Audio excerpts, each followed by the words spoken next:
സങ്കീർത്തനങ്ങളിൽ നിന്നുള്ള വായന. അധ്യായം 1. 2 മാർഗങ്ങൾ. ദുഷ്ടരുടെ ഉപദേശം സ്വീകരിക്കുകയോ പാപികളുടെ വഴിയിൽ വ്യാപരിക്കുകയോ പരിഹാസകരുടെ പീഠങ്ങളിൽ ഇരിക്കുകയോ ചെയ്യാത്തവൻ ഭാഗ്യവാൻ. അവൻ്റെ ആനന്ദം കർത്താവിൻ്റെ നിയമത്തിലാണ്. രാവും പകലും അവൻ അതിനെക്കുറിച്ച് ധ്യാനിക്കുന്നു. നീർച്ചാലിനരികെ നട്ടതും യഥാകാലം ഫലം തരുന്നതും ഇല കൊഴിയാത്തതുമായ വൃക്ഷം പോലെയാണ് അവൻ. അവൻ്റെ പ്രവൃത്തികൾ സഫലമാകുന്നു. ദുഷ്ടർ ഇങ്ങനെയല്ല, കാറ്റ് പറത്തുന്ന പതിര് പോലെയാണവർ. ദുഷ്ടർക്ക് ന്യായവിധിയെ നേരിടാൻ കഴിയുകയില്ല. പാപികൾക്ക് നീതിമാന്മാരുടെ ഇടയിൽ ഉറച്ചു നിൽക്കുവാനും കഴിയുകയില്ല. കർത്താവ് നീതിമാന്മാരുടെ മാർഗം അറിയുന്നു. ദുഷ്ടരുടെ മാർഗം നാശത്തിൽ അവസാനിക്കും. സങ്കീർത്തനങ്ങളിൽ നിന്നുള്ള വായന. അധ്യായം 2. കർത്താവിൻ്റെ അഭിഷിക്തൻ. ജനതകൾ ഇളകിമറിയുന്നതെന്തിന്? ജനങ്ങൾ എന്തിനു വ്യർത്ഥമായി ഗൂഢാലോചന നടത്തുന്നു?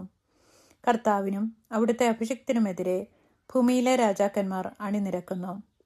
ഭരണാധിപന്മാർ കൂടിയാലോചിക്കുന്നു. അവർ വെച്ച വിലങ്ങുകൾ തകർക്കാം, അവരുടെ ചങ്ങല പൊട്ടിച്ച് മോചനം നേടാം.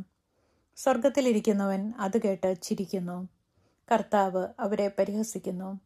അവിടുന്ന് അവരോട് കോപത്തോടെ സംസാരിക്കും. ക്രോധത്തോടെ അവരെ സംഭീതരാക്കും. എൻ്റെ വിശുദ്ധ പർവ്വതമായ സിയോനിൽ ഞാനാണ് എൻ്റെ രാജാവിനെ വാഴിച്ചതെന്ന് അവിടുന്ന് അരുളിച്ചെയ്യും. കർത്താവിൻ്റെ കൽപ്പന ഞാൻ വിളംബരം ചെയ്യും. അവിടുന്ന് എന്നോട് അരുളിച്ചെയ്തു, നീ എൻ്റെ പുത്രനാണ്. ഇന്ന് ഞാൻ നിനക്ക് ജന്മം നൽകി.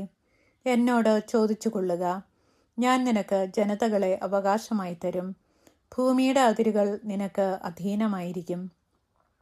ഇരുമ്പ് ദണ്ടുകൊണ്ട് നീ അവരെ തകർക്കും. മൺപാത്രത്തെ എന്ന പോലെ നീ അവരെ അടിച്ചുടയ്ക്കും. രാജാക്കന്മാരെ വിവേകമുള്ളവരായിരിക്കുവിൻ. ഭൂമിയുടെ അധിപന്മാരെ സൂക്ഷിച്ചുകൊള്ളുവിൻ. ഭയത്തോടെ കർത്താവിന് ശുശ്രൂഷ ചെയ്യുവിൻ. വിറയലോടെ അവിടുത്തെ പാദം ചുംബിക്കുവിൻ. അല്ലെങ്കിൽ അവിടുന്ന് കോപിക്കുകയും നിങ്ങൾ വഴിയിൽ വെച്ച് നശിക്കുകയും ചെയ്യും. അവിടുത്തെ കോപം ക്ഷണത്തിൽ ജ്വലിക്കുന്നു. കർത്താവിൽ ശരണം വയ്ക്കുന്നവൻ ഭാഗ്യവാൻ.